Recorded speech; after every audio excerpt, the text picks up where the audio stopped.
लागेलू हट जब पहनेलू सड़िया मारेला जान तो हर पतरी कमरिया। सुनो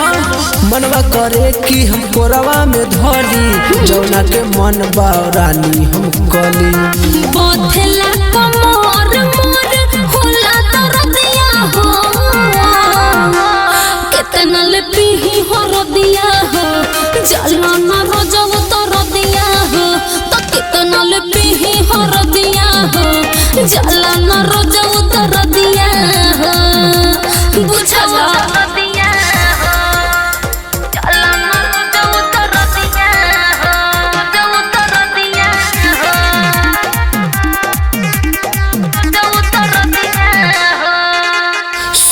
के सुतबू बर्दाश्त ना हो पाई और जहाँ रही आग लगी नु जाई। ए जी सुनो नाचत को मोर बावे तुमे बायज हो कुछ दिन रह जाती कर परहेज हो रह बुझे कोरवा में नाही लागी सरदिया हो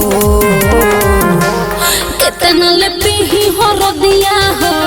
जाला ना रोजव तरदिया हो तो केतना ले पीही हरदिया हो जाला ना रोजव तरदिया हो बुझला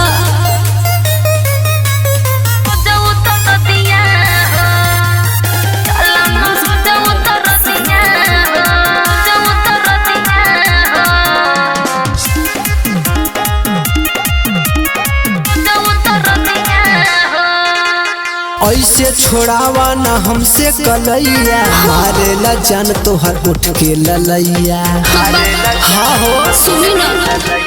करनी न साथ मना बतिया या सही लावा दवैया दगावा करी हनिया कैसे के बढ़ी फल जब बड़ी न खतिया हो केतना ले पीही हरदिया हो